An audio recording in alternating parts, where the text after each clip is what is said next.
Dr. Alifia from CoWorks Pune. Today, I'm here to discuss with you regarding low oxygen levels. This is also called as oxygen desaturation. Most of us during this pandemic have experienced low oxygen levels in COVID patients. Firstly, what is oxygen saturation? Oxygen saturation is the total amount of oxygen carried by the blood as compared to its full capacity. In other words, an estimation of oxygen that the hemoglobin contains as compared to what it should contain.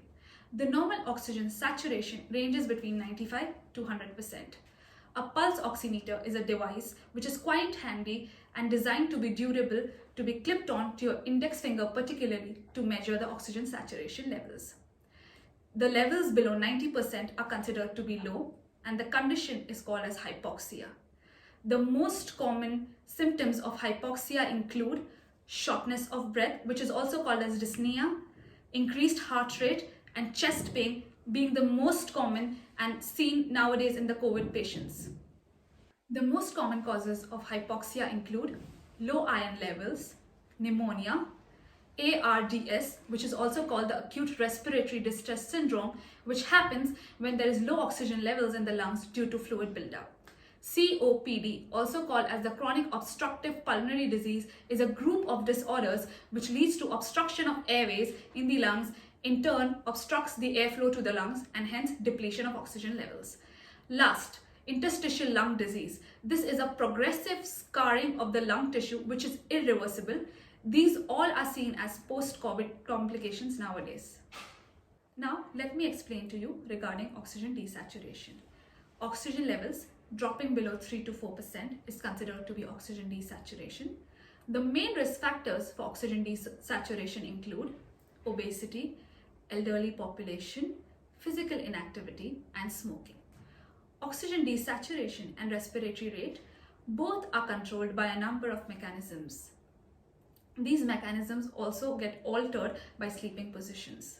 The normal mechanism is that when the oxygen levels drop, the carbon dioxide level increases. This in turn stimulates the respiratory center in the brain to increase the rate and depth of breathing. This helps in removal of the excessive of carbon dioxide in the lungs and brings the oxygen levels back to normal. Some of the signs of decreased oxygen levels include irritability, dry mouth, gasping, choking while sleeping, insomnia. When a person is sleeping, their breathing becomes shallow, which is called as hypoventilation. This is when the breathing is too slow to meet the body's needs. Hence, it is very important to monitor the COVID patients' oxygen and respiratory rate while they are asleep. Some of us may experience shortness of breath suddenly while short periods of time. Otherwise, others may also experience it while long periods of time, maybe weeks or months. If your shortness of breath is not due to any medical emergency, you can try these 6 techniques which would help you with shortness of breath. First, pursed lip breathing. In this technique, the patient will be sitting in an upright position, making sure that their feet are well planted on the ground. Here, she has to inhale through her nose, keeping her mouth closed for 2 counts, making sure that her neck and shoulder are well relaxed. We are also removing the mask for better demonstration. Inhale. After she inhales for 2 counts, she has to exhale through the mouth as if she is trying to blow a whistle for 4 counts. You have to ensure that the expiration duration is double to that of the inspiration ratio. Also, 5 to 10 cycles can be repeated of the same. This is the second position, which is called the sitting forward position. Here, she'll be sitting upright on a chair. There has to be some distance between her and the chair. She has to lean forward from her chest, keeping the elbows well rested on her knees. This will help her with the shortness of breath, which is called dyspnea, and also improve her lung function. Third technique, sitting forward with the arms supported. Here, she'll be sitting in an upright position with the feet planted on the ground.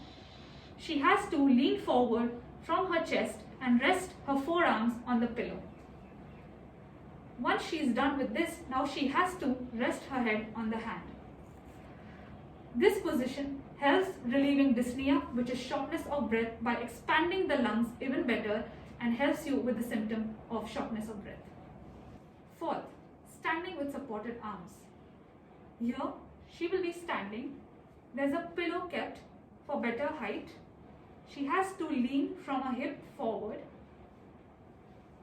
keeping her hands well placed on the pillow. This again is a dyspnea relieving position. This is the fifth technique, which is sleeping in a relaxed position technique. This has two parts, sleeping on your back and sleeping on your stomach. For the first part, there has to be two pillows under the head of the patient so that her head is propped to 45 degrees. There also has to be a pillow under her knees so that the knees are relaxed. This is an effective position to improve the lung function and also to improve the shortness of your breath. This is the second part of the fifth technique. Here, the patient will be lying down on their stomach and there'll be a pillow under their chest. The head has to be turned to one side and the arms in line with the head. This helps in improving the lung function by expanding the behind, that is the posterior and the lower part of the lungs. This again will help in relieving the dyspnea which you're experiencing. This is the sixth technique, which is called the diaphragmatic breathing technique. The patient has to be in this position. There has to be pillows like this so that the chest is propped up and some pillows under the knees. This is the position for the technique to be performed. She has to take her hands and place it on the belly. Now, she has to inhale from her nose, trying to push the belly out and hold it for good 3 seconds. Make sure that she is not using her shoulder or her neck muscles. After holding for 3 seconds, she has to exhale through pursed lips as if she is trying to blow a candle out. Also, while she is blowing, she has to keep her hands on the stomach so she gets a constant feedback. This can be repeated for 15 to 20 cycles. There are a few tests which can be done to check the oxygen saturation levels. First, pulse oximetry. This test is done with the help of a device called pulse oximeter. It is a fast and durable device and can be clipped on to your index finger particularly to maintain the oxygen saturation levels. Second, ABG, also known as the arterial blood gas test. It is a blood test which measures the amount of oxygen and carbon dioxide levels in your blood. Third, breathing test. This is a test which is done with the help of a spirometer and in turn tells you regarding the lung capacity and also the strength of your breathing muscle. Fourth, pulmonary function test. This is a test which is done with the help of a professional by using a spirometer. However, these tests cannot be performed on patients who have undergone recent surgery near the chest or the abdominal area, and also for patients with severely fluctuating vital signs. If you have any queries regarding our videos or techniques, you may get in touch with us or your nearby physical therapist. Take good care of your health until we see you next time again. Good wishes from CoWorks.